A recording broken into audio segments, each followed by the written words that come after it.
That's impossible to see those fish in there, eh? When you look down in the water, look at this. It'd be impossible to make a living as a kingfisher here. They're in there, but they're just exactly the same color. Very, very difficult to see. My God, I can't imagine trying to make a living like that. I think when they move, when I threw some stuff in, you can see them when they're moving. But other than that, you can't see them at all. They're there. I can't see anything. They're there, though. When the light changes, I guess as we move into the winter, I'm not sure what to do then. If we keep doing these streams through the winter, it's going to get darker and darker. Now it's 8 o'clock and the sun is up somewhere over there. But by the middle of winter, it's going to be even darker down there. Maybe if you've got better, I don't know, like if we had a polarized filter or something, or if maybe the kingfisher has better eyes than I do, I guess. So polarizer. So, can't be helped. Okay, we're here, Noma. It's chilly here. I should have got warmer clothes. Or socks or something. I've changed the camera view for the main view. We're going to see in a minute. I've changed the camera view because the windows here are still totally condensed up. And just about by the time the stream is coming to an end, we'll be able to see out of them. So I've changed the other camera view. Once I start doing a bit of casual work here, we're going to put the camera on the desk. Kind of the same setup we have when I'm back in Asakusa. Trying to get the stress out of my body here to have a relaxed stream here. I know.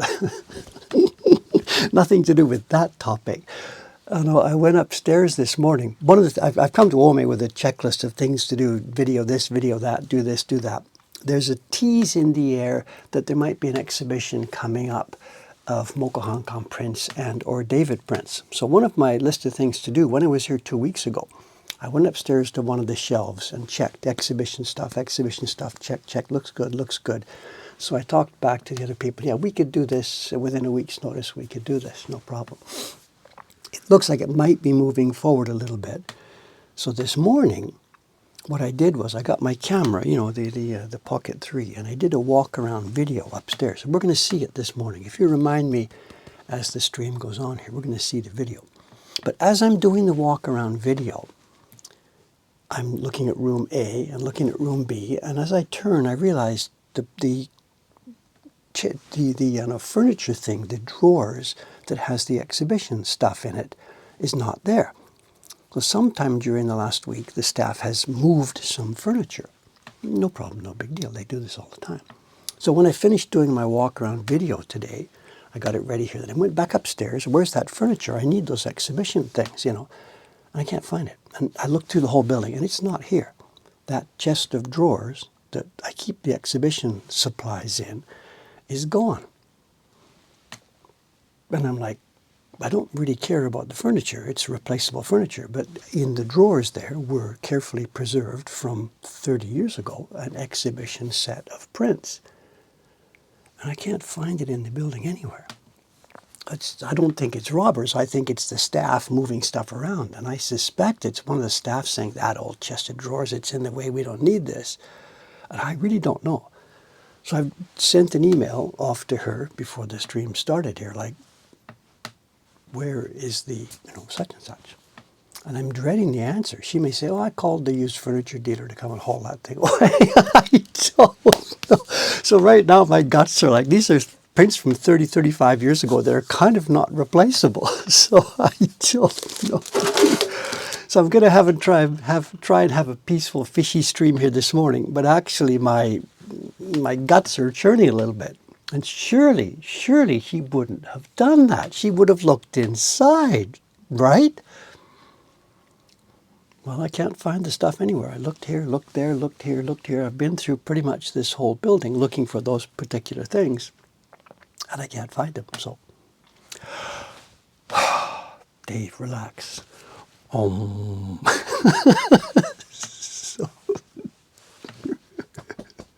The shelf builders haven't started yet. They're still working on their planning. They haven't started yet, so I don't know. Anyway, I try to blow it out of my mind, ready for a nice peaceful stream here, so it doesn't matter. Okay, a couple of things. I got a little bit of light work to do here, so I'm not just going to blah, blah, blah, blah, blah. In fact, let's switch the camera. I've got some work to do here today. I have some trimming of prints. We've got some back numbers of the Hokusai series. They're out of stock here. People are waiting for these. They've been waiting for a few days. So they're working on the current Hokusai print. So if I can help them by trimming these to size, then when it comes time to pack this later this afternoon, they'll be ready to go. So I'm doing some light makeup work here. We have a video to show, the video I just told you about, going around the building, walking up and down. That'll take 10 minutes or so. And then before we close today, we also have a book corner, I can't call it a book review corner, but we have a fun item for our book corner today.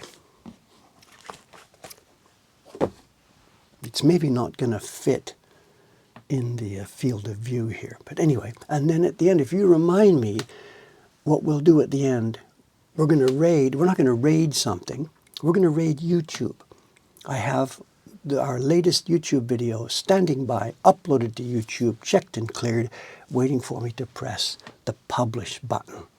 And if you remind me, then at the end of today's stream at 9:30, away we go. A brand new YouTube video will be waiting for everybody if they've got time for it.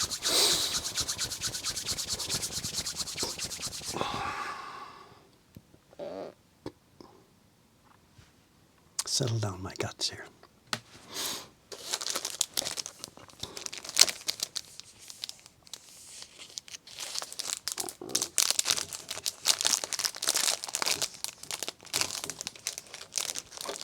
The cameras you see here, these are all new cameras. I don't carry the cameras now back and forth between Asakusa and Ome.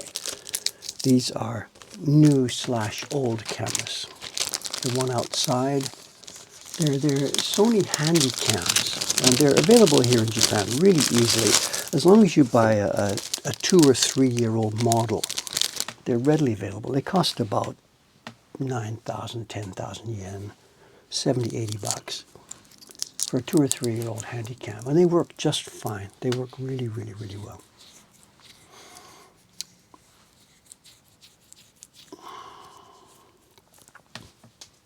Okay, what we're doing here, we're going to trim some prints. These, as you can maybe see, these are Hokusai Reborn series prints, and these are back numbers. This is print number, I think it's print number 5 in the set. And this group was printed by Ishikawa-san. In fact, we saw these the other day. We saw these over in Asakusa. They came onto my desk. I think I flipped through and talked about it and showed you the blah, blah, blah, blah, blah. And now they've arrived here in Ome. I've caught up with them.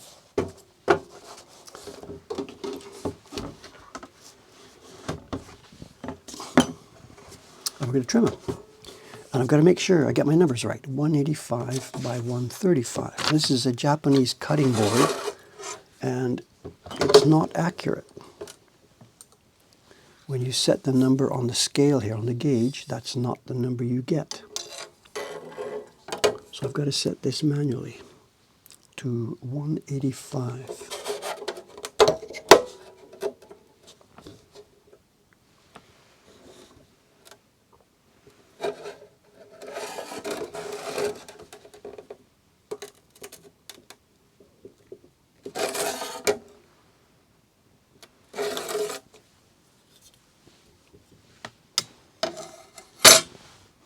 Do I have a test piece of paper?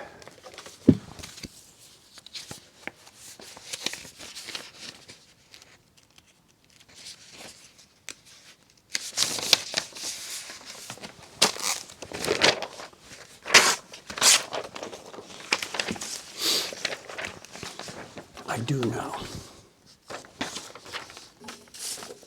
This is a cool cutting board, actually. You know what it is that in order that you don't cut yourself, there's a guard, and the guard lifts up as the handle goes up.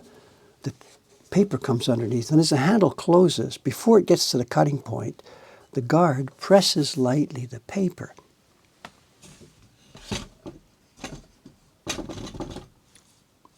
So here, if I lift the handle up, there it is, you can see the space. The handle goes up out of the way, paper against the magnetic guide, and as the handle starts to come down, it clamps first very lightly and then super, super tight. And let's see if I've got my correct. The cutting board brand is Maitz, M-A-I-T-Z, and this is a CS-1, but I am not sitting here wholeheartedly recommending it. Because, just a sec, let me get my number right here. If I screw this up, the girls will kill me. It's 185, looks good. The reason I can't recommend it is because the numbers on the board here are wrong. This is now set for 187, and yet it cuts 185. So the whole numbering system on the board here is all completely screwed up.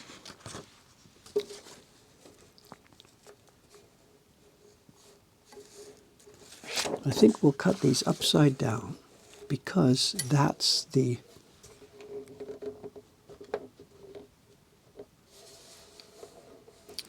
bottom side of the print.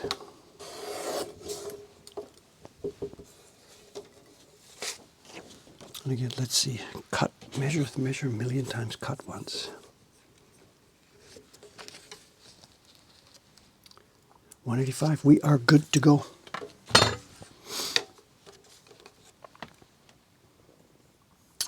Maybe Dave hauled the exhibition prints to Asakusa one time and forgot. No, I didn't, because 2 weeks ago when I was here, I checked. That's how I know they're there. They were here 3 weeks ago. 2 or 3 weeks ago. Questions, questions, questions, questions.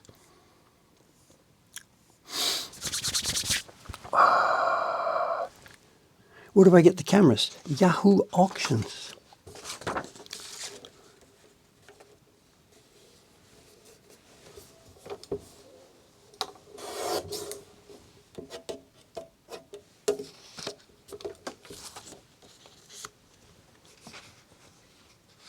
It's Maitz, M-A-I-T-Z, and the number is CS-1. It says made in Japan. And it is a nice board. It does a really beautiful job. Except you can't trust the numbers.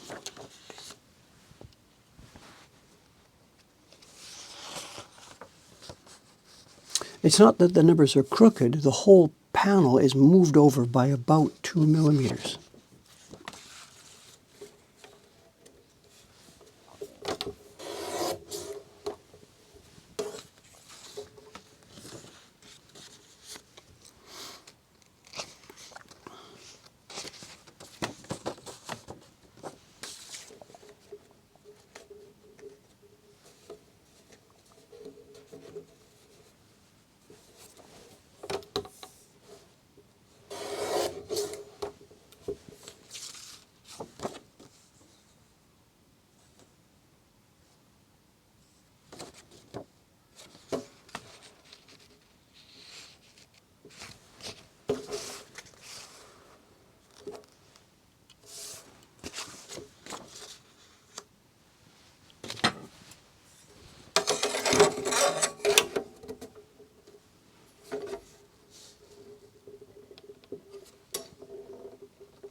Someone says, why don't we cut more than one at a time?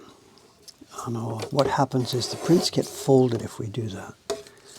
And when you cut one sheet, it's a clean, sharp edge. But I've tried this before. If we do 2, 3, 4, 5, what happens is the edge of each sheet of paper gets curved round. The top one might be okay, but I mean the bottom one is okay because it's against the backboard. But number 4, number 3, number 2, number 1, they all get curved round, and it's not a clean, sharp cut.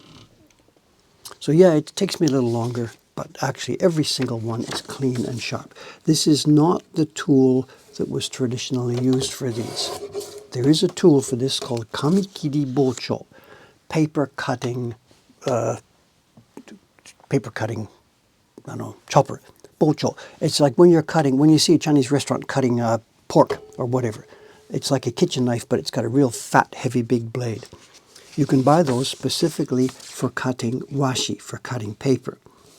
The problem for us is that they are extremely dangerous to use if you're not really practiced and competent at it, because you're cutting many sheets of paper without a press or something. They will slide and you will get all your sheets of paper a different size.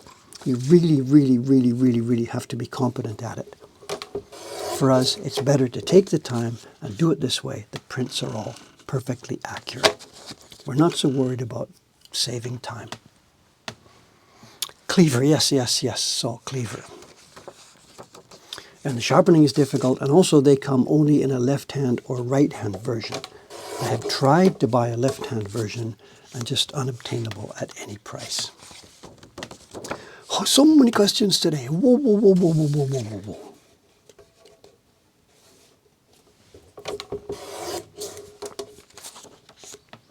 Are any fish visible? Are they? Look at that, it's so gloomy out there. I'll go and toss some food in a minute, see if we can get some action back going back out there.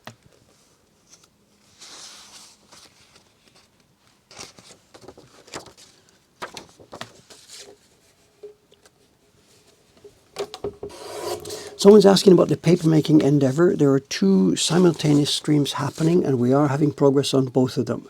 One stream is that starting very soon now, in a week or a couple of weeks, Mokuhankan will have washi for sale, made for us to a basic woodblock print specification by the Udatsu group up in Fuji. Murata-san, the young lady we saw, is working as part of that group, but this is not her paper. It will be Udatsu paper. A second stream working simultaneously to that is Murata-san, the young lady, her own experiments in making paper for us. That paper will not be for sale, but I will be reporting and videoing on the progress of it as it moves forward. So paper making is happening. I'm sorry if it all seems to be happening very, very slowly. That's the way things go in our world.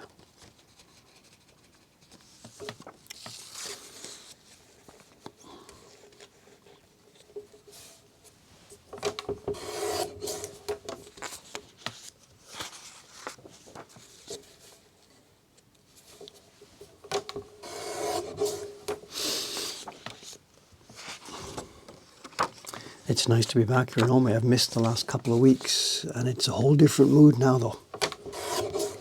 It is cold here. In Tokyo itself, downtown, what's the temperature today? I don't know, 20, something like that.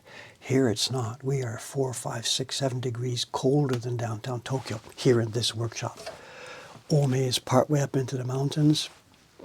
The sun is shining out there somewhere, but not down in this little tight valley where this house is. We are north facing, next to a source of cold water. This place is chilly, and I am not dressed for it yet. So from now until spring, no more of the sitting in the river peacefully watching the dragonflies buzz by.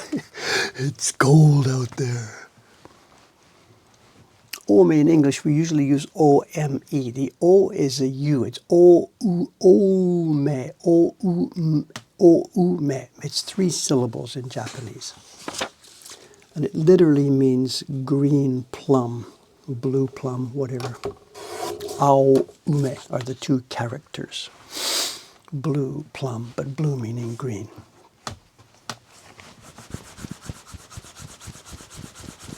Get the mist sweater out. Yes, except I think that's kind of end of life. I don't know. Where is that? That must be in Asakusa. Yes, time to crack a sweatshirt. Sweater or sweatshirt.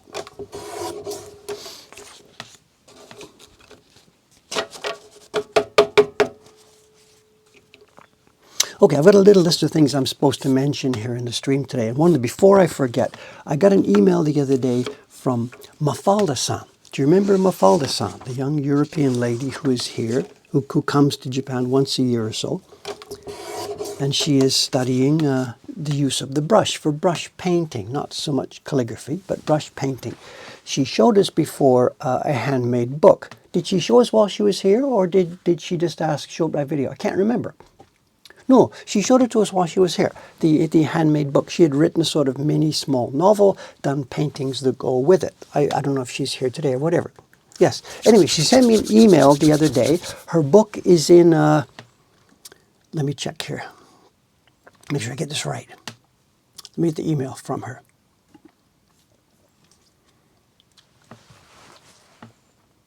Okay, she says, I hope all is well in Tokyo amidst the hectic autumn season. I'm still working for my 2025 exhibition, but I thought you and the stream followers might be happy to know that my latest book, Lotus, is now up for a book design award here in Switzerland.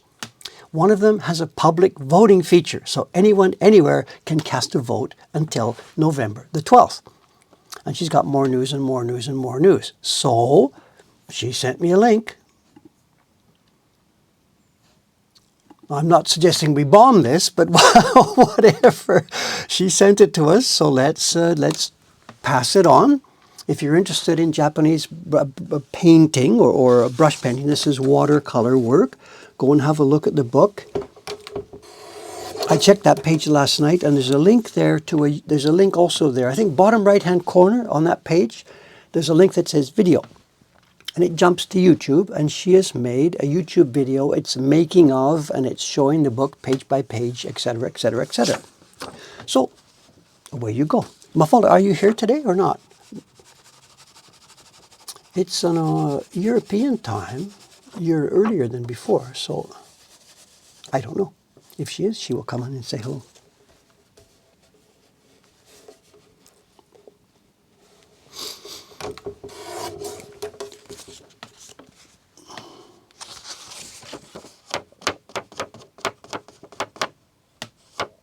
Koningami beat me to it, did he? Or whatever, somebody.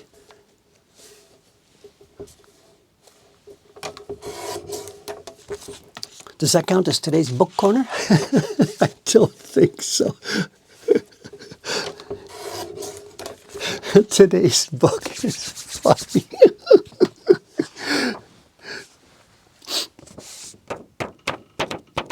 How long does it take to get to Ome for the shop? It depends on the time of day and on, it's a 2-hour plus trip.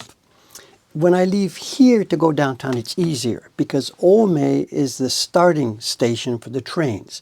So I can plan. It's a 20-minute walk to the station, walk in, get on an empty train, sit down and get ready for going to Tokyo. If I go not rush hour. In the mornings, if I was commuting, 20-minute walk to the station, a jam-packed train, fight your way on, stand up, 2 hours to Tokyo.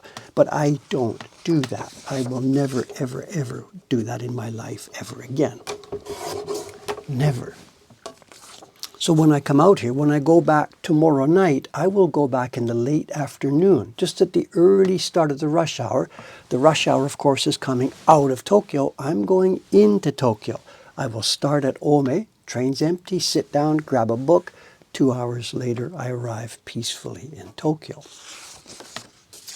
So the train itself is around something like, depending on which one you catch, it's around a 90-minute train trip, but 20 minutes walk at this end, switch to the Ginza line at the other end. It's a 2-hour plus journey.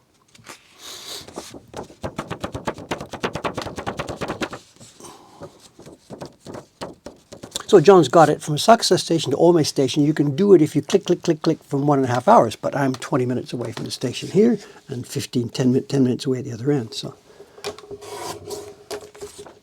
door to door, we're looking at 2 hours. Fish feeding time. Okay. Tell you what, I'll switch back then. While I go outside to fish, let's switch back to the other window. Let's feed them. It had to be Tom 1060, didn't it? Or should it be fly fish for fun? Fish, fish, fish. Focus on the fish. This is new chicken ramen, fresh chicken ramen for them. I gave up on the 7-Eleven pasta. They really didn't seem to enjoy it last time we were here. Oh, it's windy. Ooh, can I hit the spot?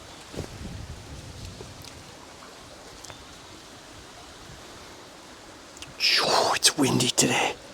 I'm crazy with this shirt.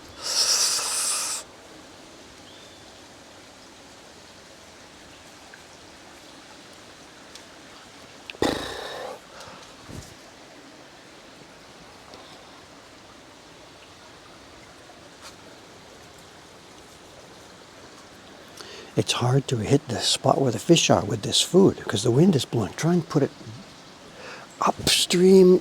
Maybe I hit it there, I don't know. Oh, enough, enough, enough. Oh.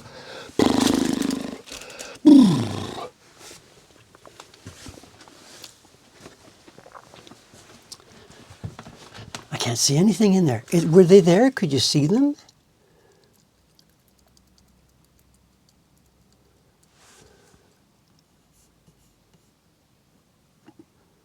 Could you see anything? I don't know. I can't see anything here. Switching back.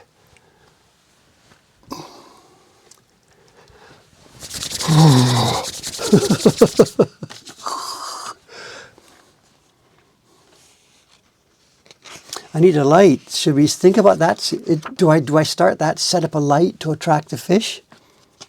Is that what would happen? I don't know. Definitely, I've got to try and figure out a lens, or if I get a piece of polarizing plastic, if I put it in front of the camera, will that work? You're talking about the commuting. The neighbor here, my neighbor, next building, Ishida-san upstairs. He commutes. He leaves here somewhere around 6:30 to 7 on his little motorbike. He doesn't walk 20 minutes to the station. He takes a little motorbike, a scooter to the station, gets on the train. He comes back usually 10:30, 11, somewhere on there. 6 days a week. He's fairly high up in his company. He's sort of a manager or sub-manager or something. So he's got to work 6 days a week. He's in the fashion business. It's the company's called Jun. J-U-N is the brand. Jun. And he's pretty high up in the company. And he spends also a lot of time, he heads out to China to visit one of the factories there. His kids are long grown up now. The guy's, I'm 73, so he must be 63, somewhere around there. His kids are long gone. But he never saw them. He only saw his kids on Sunday.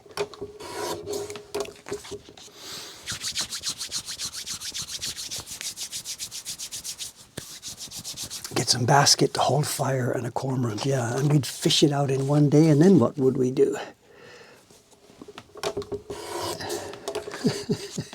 Also, I think these fish are too small. The cormorant would get them.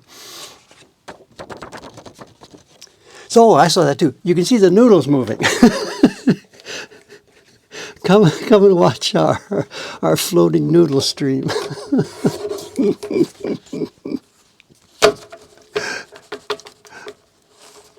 How's our time? 8:32. Give me a time. We should watch the video to show. I've got a video prepared. It's about 10 minutes long, I think. It's a walk around of the part of the building that we haven't seen yet.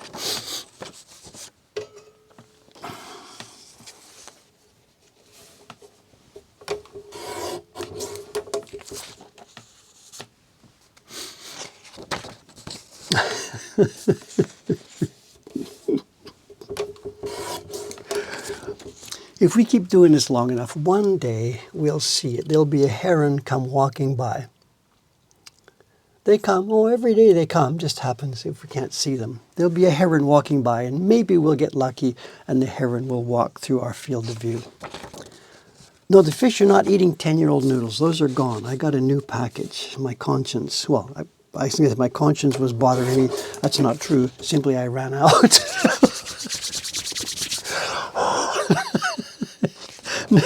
Noodle.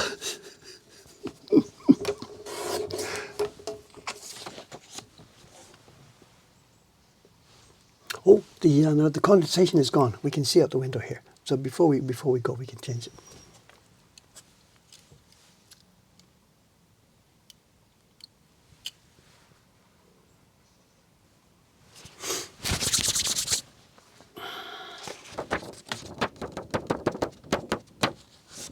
No heater. There's no heater down here. The only heat supply in this 4-story building is what's called the kotatsu upstairs. And in the kotatsu, it's a little low table. And underneath it is a little 500-watt red light bulb. And that's the entire heat source for a 4-story building. And that's actually the way the Japanese build it.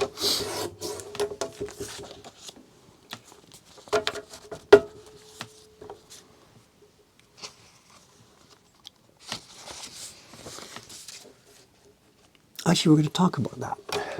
When I show you the video in a minute, we will see something on the way upstairs. The building itself, right now it's dark down here, but the roof is catching sunshine. Up 4 stories above me, the roof is in bright sunshine. It's winter sun, so it's low, but the roof, the angled roof, does catch sunshine. So upstairs, up in the what we call the Yaneura, the triangular space above the 4th floor ceiling and under the triangular roof, that's a space that gets boiling hot. It's hot, dry air. There's actually a thermometer system up there, and I've seen it over 40 degrees up there. And yet downstairs here, 4 stories below, not frozen today, but during the winter, if I left a bit of coffee here, it will always be frozen in the morning. This room is that cold. I'm in Ome. The idea is we're trying to stick to a schedule where I'm at Ome Wednesday, Thursday, and try to make it Friday if possible. This week I'll be here just 2 days, Wednesday, Thursday. Last week I didn't make it.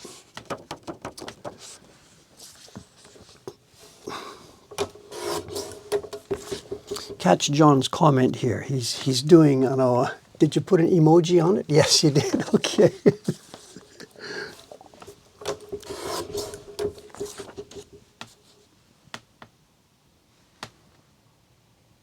It's windy. Stuff is blowing around and banging. The staff bundles up, and actually the staff, we have what's it called? A space heater? I don't know. It's a hot panel. It plugs into the wall. It's a panel thing. It sits on the floor. A radiant heater, and it's got a piece of metal inside that heats up, and it radiates. I don't know. It's an electric radiant heater, and we have insulated like crazy. Where I am here, I'm sitting on 6 inches of insulation. There's insulation above my head. This wall is full of 6 inches of insulation. But insulation only makes sense when it's finished and when there's a heat source. And neither of those things is true for this room.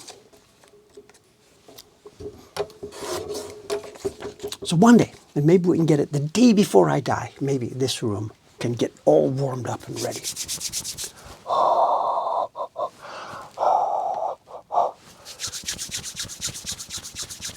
Yes, more insulation than normal. Japanese houses have next to nothing. This is built Western style. This alcove, which I built, it's 2x6s, and it's stuffed with thick, rich, red, dense insulation.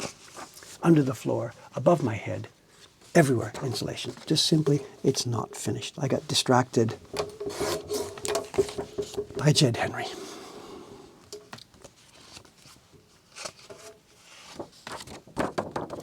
Do I keep the more delicate prints in a more temperature-safe floor? You're going to see that in a few minutes. In fact, let's do this. Let's play that video. Let's play the video. Okay, we're going to play it. This morning, I got up this morning, had a little cup of coffee for breakfast, and I took my Pocket 3 outside, and I walked in the front door. And tell you, I didn't talk while I was making the video, so I can give you, at the moment, a background chat as we go through it. We're going to walk in the building, and we're going to go upstairs onto the 2nd floor, the top floor of the 4. At the moment, I'm in the bottom. I'm in the 2nd basement. There's a 1st basement, a ground floor, and then upstairs a 2nd floor. Europeans, it would be a 1st floor. Let's show the video. I want some feedback on audio because I can't tell how loud the sound is or how loud my voice will be. Lights. Action, roll 'em. This is outside this morning about 6 o'clock. Clear blue sky, very quiet. This, of course, is my house, all with its brand new blue color.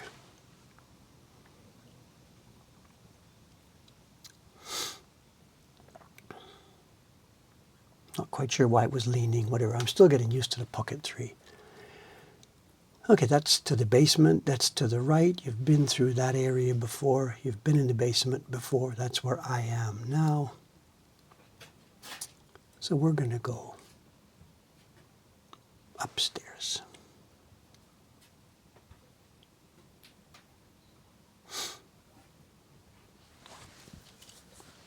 Is the sound okay? Thank you. Good, good, good. The camera's pretty wide angle, so it can't be helped. Second floor landing. Moving boxes.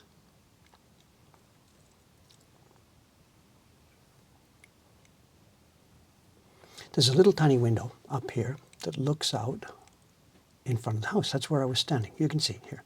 That's where I started a minute ago. And that's the mountains, the south-facing side.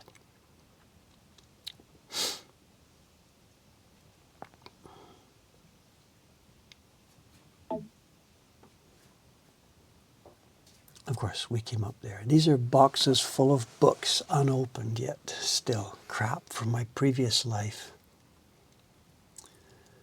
And all over the place. You're going to see it up here everywhere. Cases, storage cases, shipping cases. These are shipping cases for the Beauties of Four Seasons, and they will never now be used because the prints have been separated.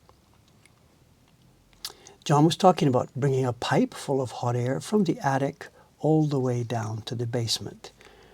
This is part of it. The plastic wrapping has split, or maybe the mice got to it. But we have a pipe to deliver hot air to the basement. We'll talk about that later. Another remnant from my previous life back in Hamara. Look at this.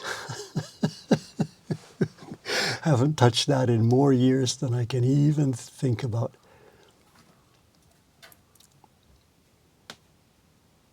Boxes of books. This is exhibition supplies, and in front of this cupboard was a piece of furniture which the last week has disappeared. Exhibition stuff. We used to run coffee. We had a coffee service at the back of the exhibition room. There was all kinds of displays. You can't see them in the back. There's packages of curtains and stuff. And a few more. We should look at some of these one day. This is another past life. Toys. I used to make wooden toys. I'm stumbling with one hand here. I'm sorry. We used to make jigsaw puzzles and different kinds of puzzles. What you're looking at, that's a puzzle for kids. It all comes apart. I'm struggling to hold the camera.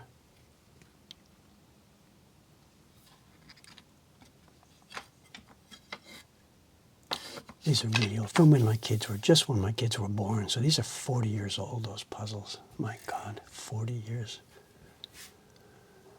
Camping goods, sleeping bag, backpack, and in behind there, we can't see it, there are 2 tenor saxophones. We'll look at those one day.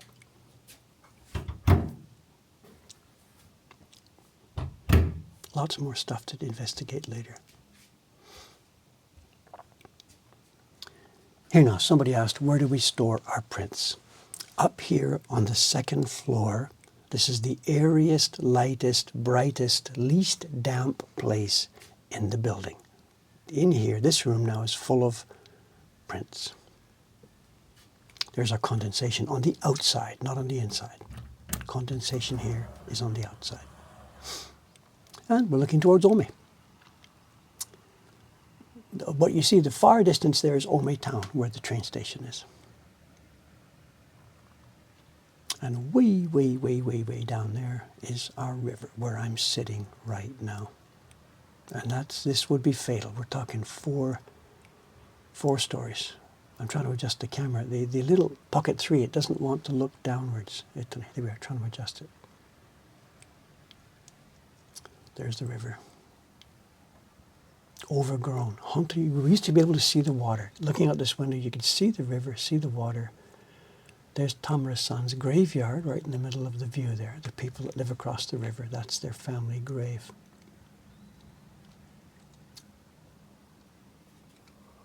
They have a nice big piece of land.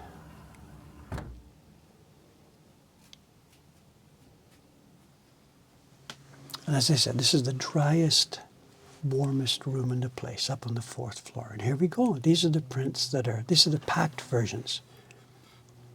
When you order a print online, the ladies come up here, pull it from one of these drawers, and when you buy a print in a Saksa, it's done the same thing. It starts its journey here.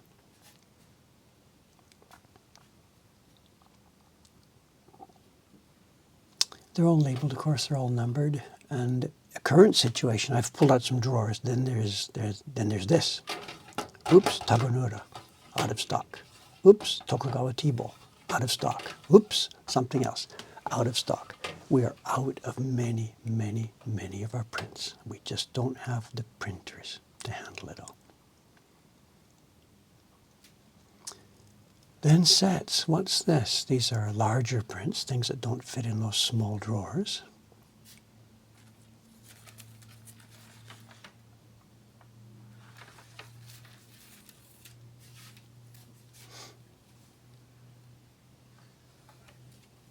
And below these we have the smaller prints, what we call the Hunger Club. These are postcard size prints. The girls have got them all packed and ready. Whenever you see me check prints in Asakusa, I then send them to Ome, and Ome then packs them and gets them ready in this kind of a form. We have different form factors for the prints depending on the dimensions.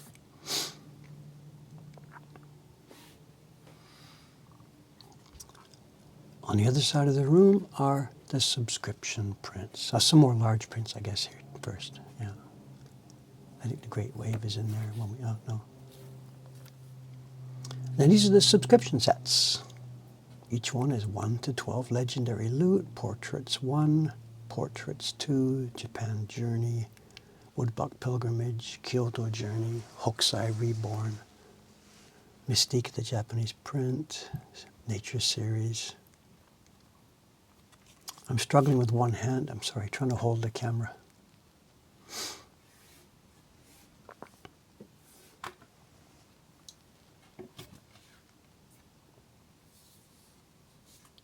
The cardboard, of course, is just for shipping.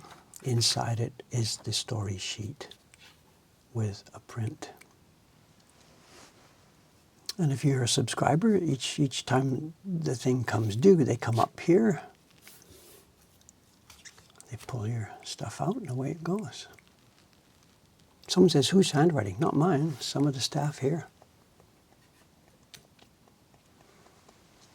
Then there's more. Not everything fits on those shelves. Over here we have, let's see what we've got here. Oh, the Scenes of Nature print. This is the Koryusai series. All ready to go.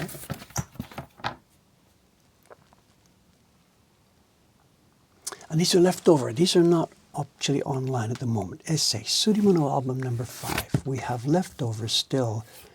Surimono album number 4 and number 5. And we should maybe do something about putting those into the marketplace. I don't know. There's still a bunch of sets left. I struggled this morning trying to do this with one hand, you know.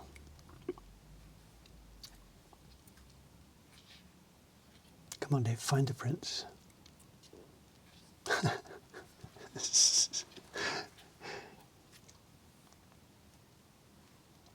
Surimono album number 5. It didn't want to open where the prints were. There we go, here's one. There's a bunch of these sets left. These are original prints made by me, signed by me, embossed by me. Not sure what to do with them.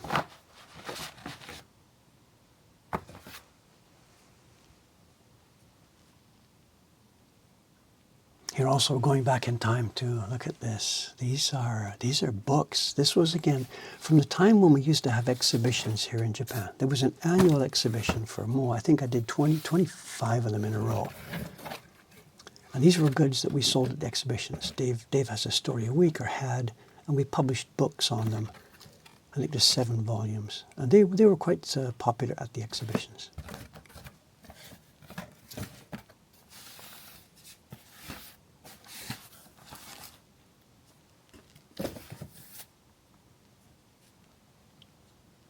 Nobody's interested in those books now, of course. Oh, in this corner, this is kind of the Hall of Shame. These are the reject prints. Every time the printers make a batch, they're mostly okay, but there's 2 or 3 or 4 in each batch that are rejects. And they're all sitting there in a file. And I really, really should destroy them, but it just hurts too much to destroy. Oh yeah, look at this. This is actually a closet from the time when the house was a house. And they've built the closet doors. You can open the drawers. You can't open this one. The closet door blocks the drawer from opening. Not my idea. And then here, this entire 4-story building, this is all that's left of Dave's personal stuff. A corner with a few shirts and a couple of cameras or something up there. There's some old cameras up there. That's the personal corner of this entire, wouldn't wear that these days. That's my house.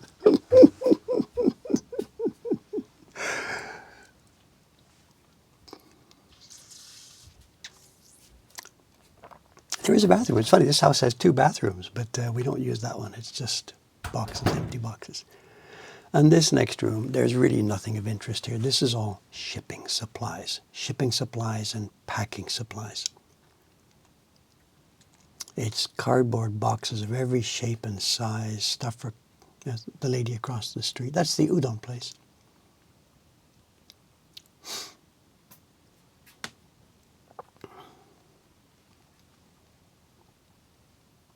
And there's nothing of interest here. It's just all cardboard boxes.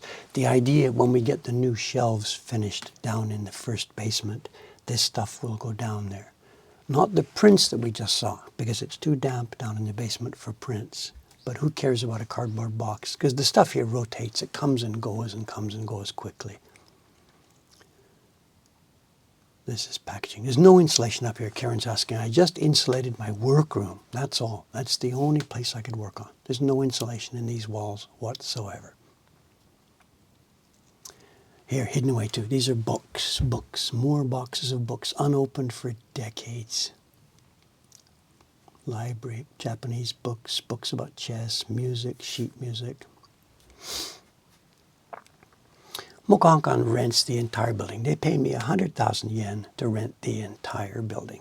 And all I've got left personally really is that closet you saw and these boxes of books. That's all that's left of my personal life.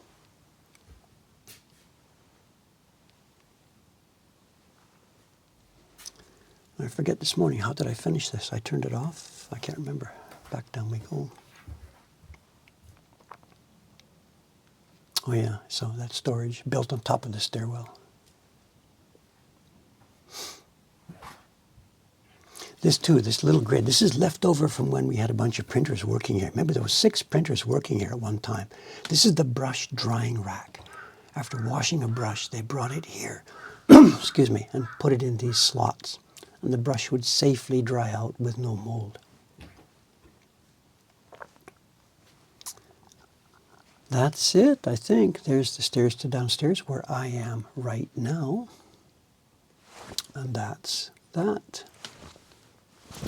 So I think that we've done a few tours. We had a tour first that came down to B1 and B2. We had another tour that went into my room where the books in the library are, the kotatsu. And now we've had the tour upstairs. It used to be a nice little house. You know, the guy who had it before me was a painter. And the first basement was his atelier, his workshop. And upstairs was, of course, the home. He and his wife lived upstairs. It was, you know, furniture and a kitchen and all that stuff. Old houses. It's not actually an old house. It's, it was built in the middle 1990s. It's just now over 30 years old. And it's past its sell-by date now. They're built to last 30 years. And this one is now longer than 30 years old.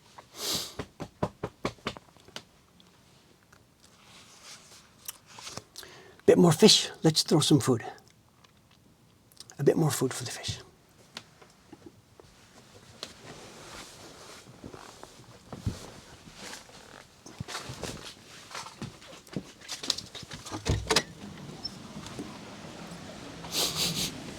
Ooh. It wouldn't be so bad, but the breeze, it's really a chilly breeze coming right along the river.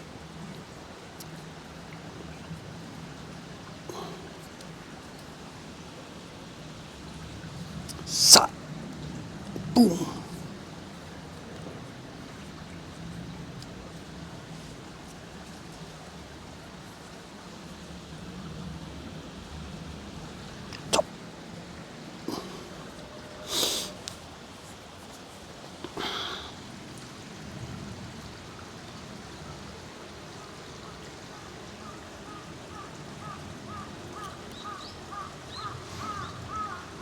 Are they? Maybe not so hungry. I see some white food here just floating along. Maybe they're not so hungry today.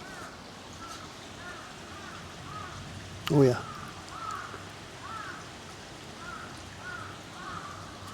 Let's get back indoors.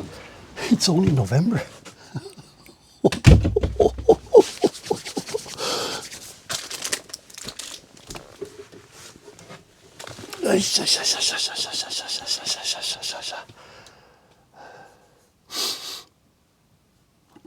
It's only November. Look at it go. Temperature goes down, down, down. December, January. I gotta get some clothes. We're feeding them what's called chicken ramen without the chicken.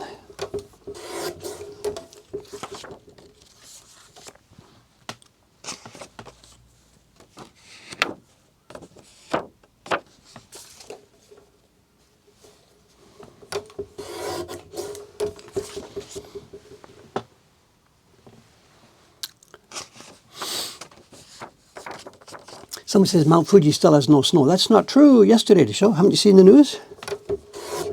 The Yomiuri helicopter. They couldn't see it. This is a funny story, actually, in the news. The place that announces Mount Fuji has the first snow cap of the year. I think it's one of the weather stations in Yamanashi, not up on the mountain itself. And they haven't been able to see Mount Fuji for the past week or so because it's been socked in by clouds. There's lower cloud levels. So I think it was the Yomiuri newspaper. They were tired of this. They got their helicopter, sent it up there over the clouds. And there's a great shot in the news. You can look this news clip up. They're flying over the clouds below them, and then they turn, and there's Mount Fuji with the first snow cap of the year. This was it yesterday morning? I don't remember when I saw this. Might have been yesterday morning. It might have been the day before.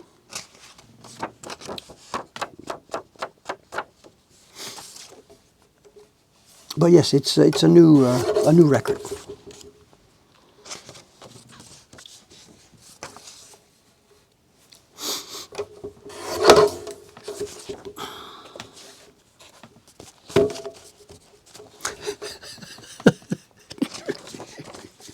There's something else too that happened this week. You know, I showed you a few weeks ago, I showed you the guitar that I made a while ago, you know, and I picked it up and it sounded sort of, wow, it doesn't sound quite all that bad, you know. And of course I can't play it. I couldn't play it. The strings were broken. One of the machine heads is a little bit, needs some oil or something. And anyway, I haven't touched the guitar in like, whatever it is, I don't even know, 40 odd years. So.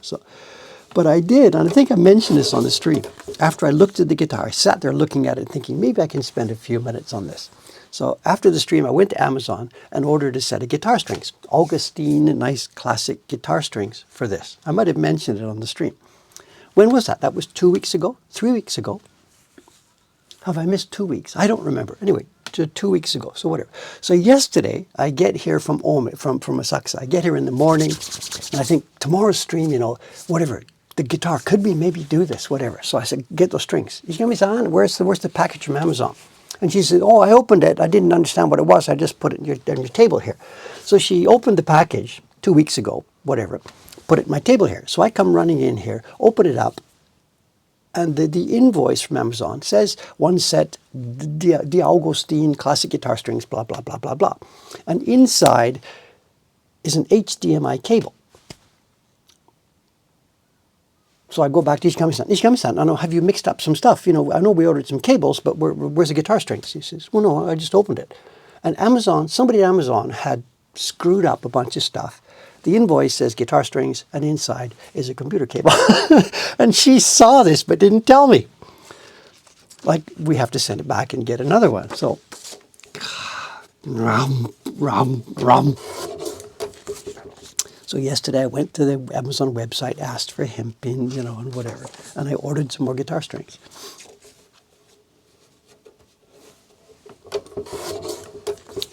So still no promises, but whatever. So I got somebody's HDMI cable. And she didn't think it was a mistake because actually recently we have bought a couple of cables. One of them was an HDMI cable, coincidentally enough. So she didn't, just something else that Dave ordered. So it didn't ring any bells for her, so can't be helped.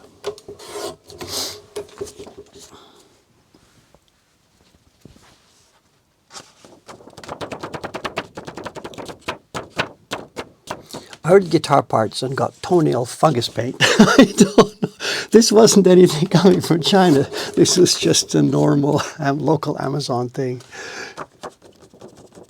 Are there no real-world musical instrument stores? No, of course there are. Who's got time to get on the train and go down to Ochanomizu? I don't have time for that. I'm sorry. Yeah, the music stuff, the guitars there, the keyboards upstairs.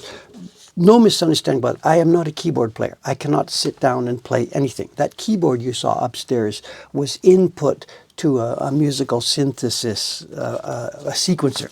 I had MOTU, an early sequencer program for the Macs. I had one of those, and I used that Yamaha synthesizer, one as keyboard input to get input in, and then it has many synth voices. So I would play back from MOTU through the Yamaha synthesizer. And there's no way, there is no power on this planet ever that would get me to try and play some of that stuff for you. I don't have it anyway. That software is gone with the wind. Oh my God, we're talking 19...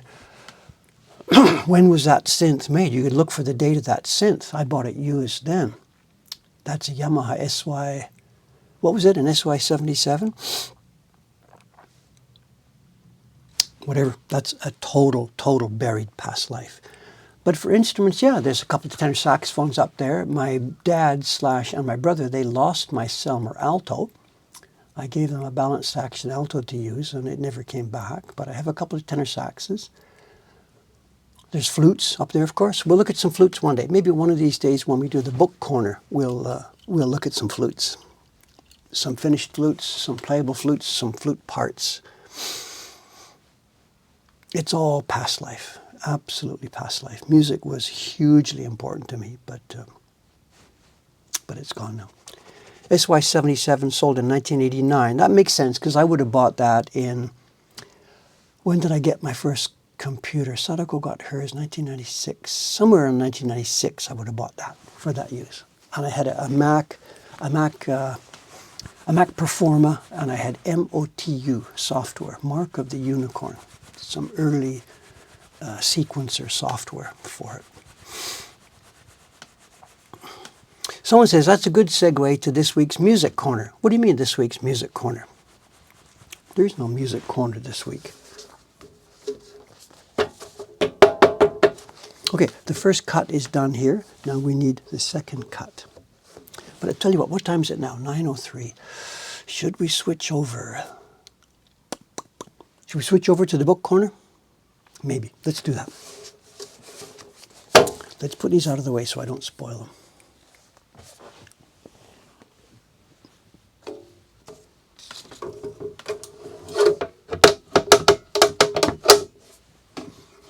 This is a monster. My God, it's a monster. Ow.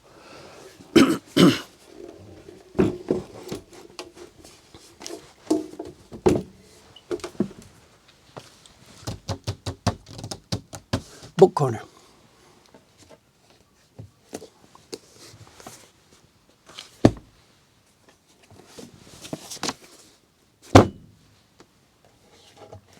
Some of you, the books we've been looking at so far, what did we do? We started with this Sally Karagar book from the nature book, Teton from Wyoming. And I gave you the ISBN number. And a lot of people have told me they bought that book and they really enjoyed it. A lot of people, a few, whatever, 2 or 3 or something, 1, I don't know. So and then the second book we showed was Michener's Floating World. I showed the ISBN number. People have bought it. A lot of people have bought it, a few, 1, whatever. And then the third, what did we do for the third? The classic guitar construction. That was the third entry in our book corner. Today, I can't give you the ISBN number because what we have today is an unpublished manuscript. The reason you think it's music is because this is on... I shouldn't show this. Oh my God, I shouldn't show this. It's okay. It's so many years in the past. CBC stock E6. I used to dabble in music, composing, arranging, whatever. I had a deck of CBC stock paper. They give you stacks of paper when you're doing stuff. And this is just simply folder here. It's a manuscript. This is chapter 13. Having built your own instrument from the ground up, maintenance will not pose any novel problems. Who wrote this? I can't read this dude's handwriting. It is best, however, to establish a procedure for proper care of your completed instrument in order to keep it in proper working order at all times. This is chapter 13, maintenance. What is going on here? Chapter 12, voicing and regulation. Chapter 10, decoration and finishing. Chapter 8, moldings.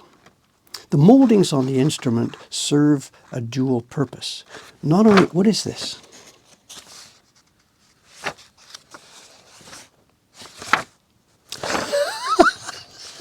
I wrote this thing. We'll get to it. It's not a guitar writing book. Good guess, but no, it's not a guitar construction book. But look at this. I used junk paper to do this.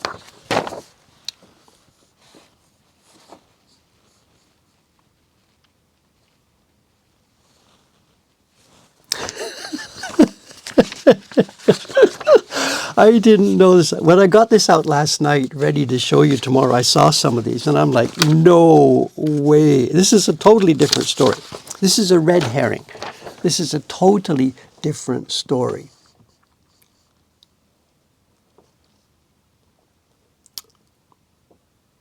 I don't know how many of you know about this. Dear Sir, the Canada Jazz Press is now in the process of setting up our new issue list and would like to know if you could make use of this service to increase your stage band sales. Down, down, down, down, down, down, down, down. Our series have a variety of material to suit different needs. Everything from that big festival finale to something for the high school dance. Dum, dum, dum, dum, dum, dum. Don't wait any longer. Start receiving these top sellers today. Sincerely, David Bull, the Canada Jazz Press. Okay, that's nothing to do with what we're doing today. We'll talk about that in a different story. So chapter 8 was moldings written on the back of No Longer Needed. Chapter 7 is the keyboard chapter. Start with a clear plank of white pine, 42 by 8 inches, no centimeters here. Okay, let's put you out of your misery. What I did somewhere in the mid-1970s, you saw the guitar that I made. That was 1971. I then got thrown out of the house, went to England. Came back. I was going to live in England forever and ever and ever. It was a one-way ticket. I was established there. I did a orchestral flute thing. And I came back in the summer of 72 for a couple of weeks. I went to a music camp. I was hired to teach in a music camp in Western Canada. We bring you from Great Britain the flutist David Bull to help, teach kids today. I came back in 1972 with the idea of going back to England. The back to England part never happened. Never happened. Never happened. I met a young lady and the back to England part never happened. So whatever, got a job in a music store, the Canada Jazz Press thing happened, and this happened, and I left the music store, and I started working for a musical instrument repair company, and for some reason, I have no idea why, I got interested in harpsichords. I don't play keyboard stuff. If you sat me down today, I couldn't do anything. I became interested in harpsichords, researched them, looked around, studied, read everything I could have my hands on, and then decided to build one. But I didn't have a place, I didn't have tools, I didn't have anything, so I thought, step one, write a book. Build your own harpsichord. And here it is, cover to cover, totally finished, a book on how to build your own harpsichord. Background design, blah, blah, blah, blah, blah, blah, blah, blah, blah, blah, blah, blah. Appendices, everything. And looking at this now, I'm like, When all is dry, clean the joints, sand smooth, and trace the outline of the base onto the surface. Note that the outside dimensions on plan A include the thickness of the sides, 3 millimeters. This must be subtracted all around to arrive at the dimension of the base. Every last little tiny step of making the case, making the keyboards, making the jacks, making the plectra, putting the strings on, every last step is described here. What was that boy thinking?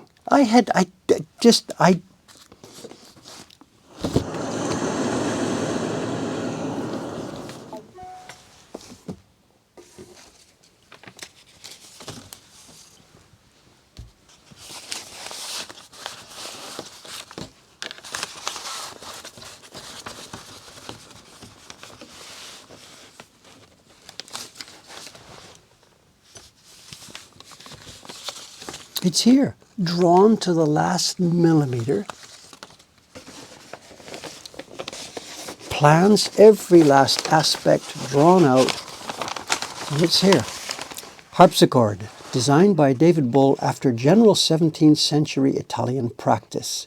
Disposition 2/8. Compass 45 notes, short octave.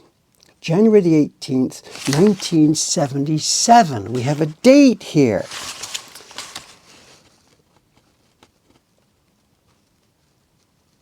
Materials: side soundboard, nameboard, cypress, base, knees, lining, braces, pine, rest plank, bridge, and nut, maple. Every last little tiny detail into, just look at, my God, everything. Cross sections, string tension, these diagrams, string length diagrams. I have no idea. No idea. No idea. All copied from some library book? I don't think so. I don't think I would have done that. The point being, I didn't have the information. I wanted to know how to build it, so I did it myself.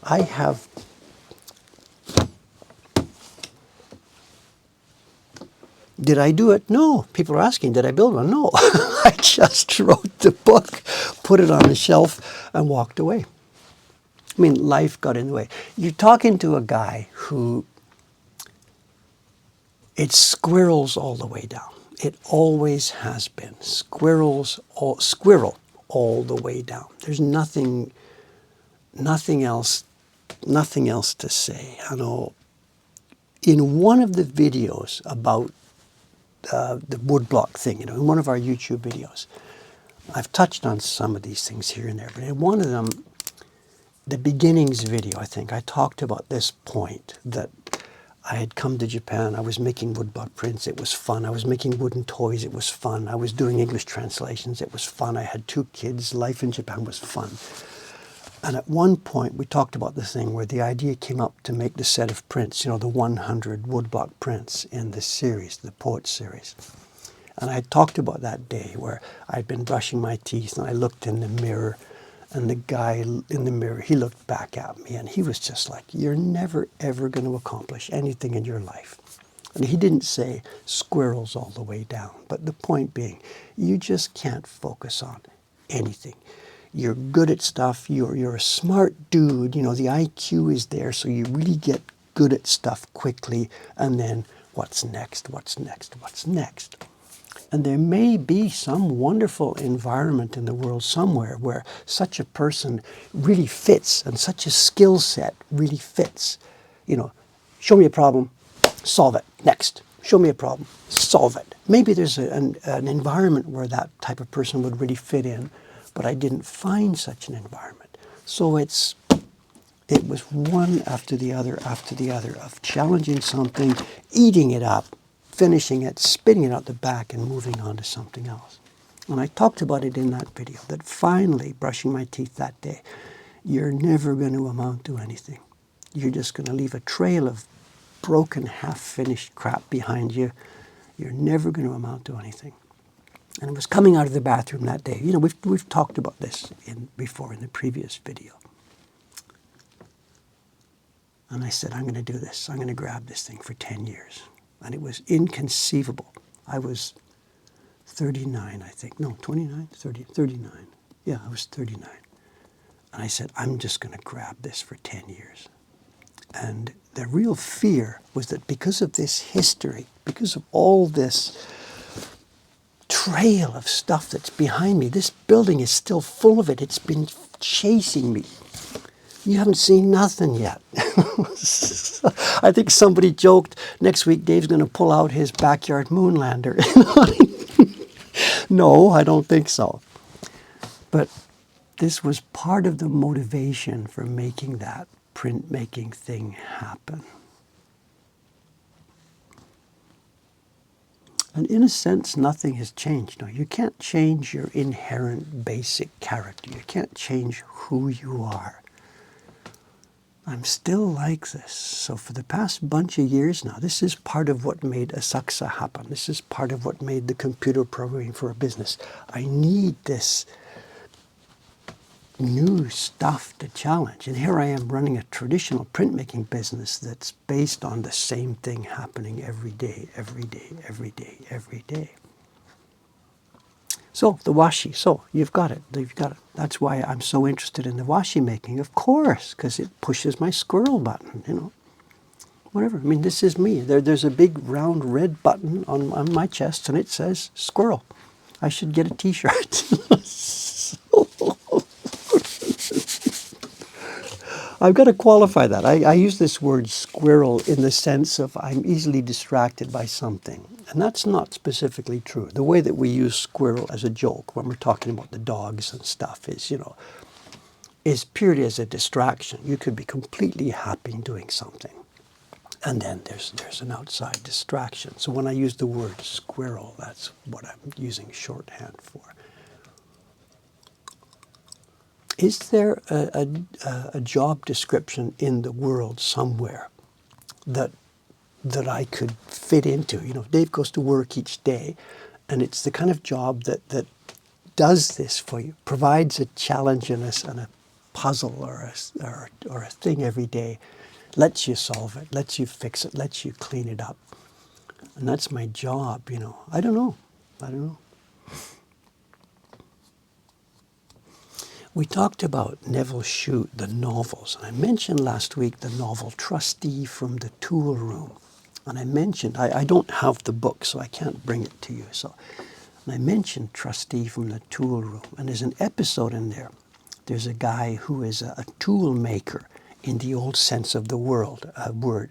He worked for, I don't even know what kind of factory he worked for, but his job was for making tools that the factory would then use for making products. And as part of that, you have to be this problem solver kind of person. And one of the main points in this business, in this book, was that he had wandered into a place where he knew nothing was going on. And they put some stuff on the table and he put his finger out and instantly found the main problem for them. And that's the job I want to be doing. I want to be the guy sweeping the floor in the rocket science facility, and all the white coat guys can't figure it out. And Dave brings his broom and sweeps it up and says, well, why don't we try this. And they all look at the guy in amazement and they say, oh my God, why didn't we think of that? That's my life.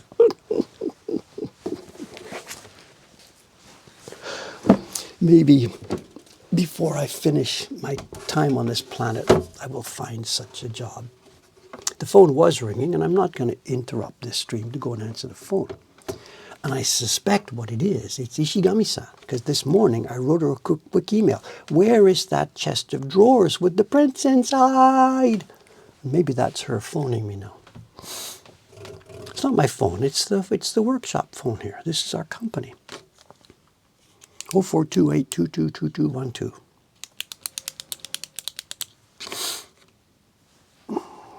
No, I don't want to get into that now. I don't even want to think about it.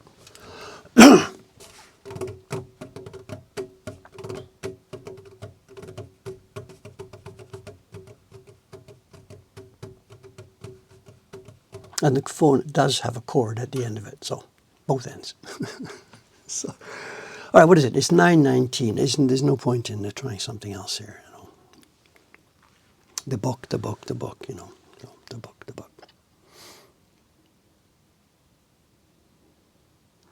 There's more stuff. This building is just full.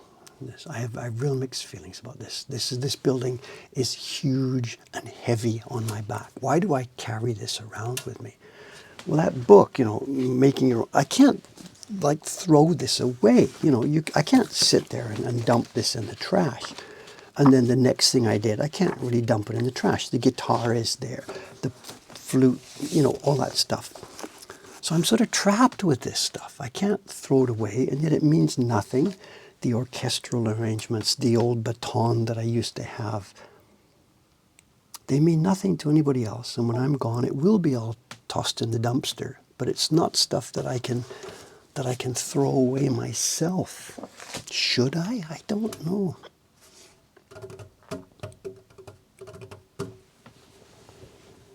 I don't know. Anyway, I promise next week's book corner will be something with an ISBN.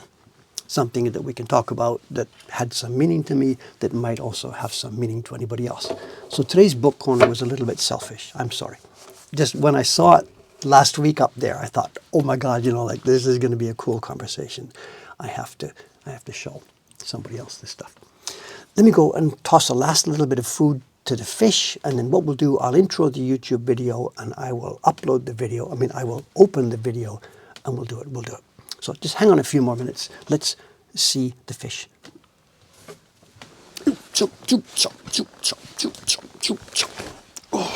Oh, get ready, Dave.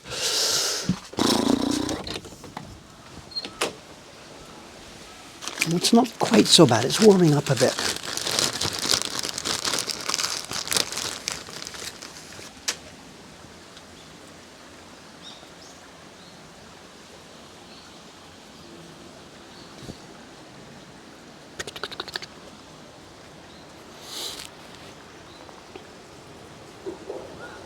I can't see anything down there. I can see movement, but I can't see fish.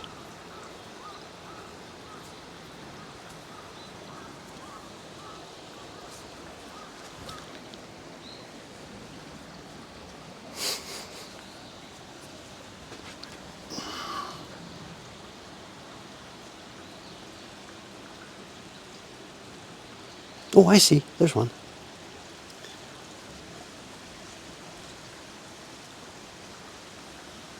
I don't know. Look at that. There's pasta floating there. They're not grabbing it.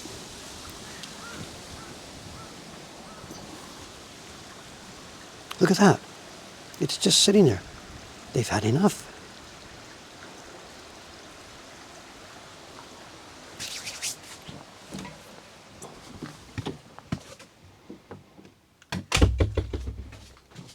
I said pasta, I mean ramen.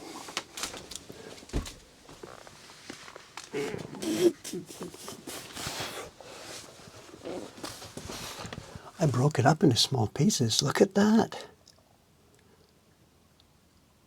I've never seen this before. Maybe, I don't know.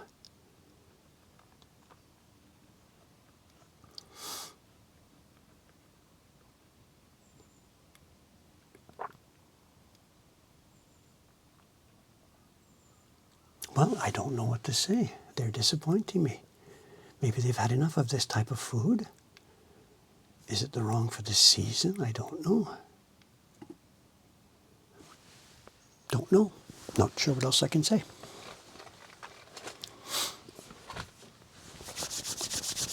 So there's no point in closing. Usually when we close these streams, I put the camera on the stream and we watch fish lazily messing around. So I don't think we'll do that today. There's no point to that. Fish don't eat so much in the cold. Is that it? They lower their metabolism in winter when the water is really cold? I'll do a bit of research on this. Maybe. I never thought of that. So should I stop doing this? What's the best way? If there's anybody got knowledge about this, how we should be working with fish, let me know, please.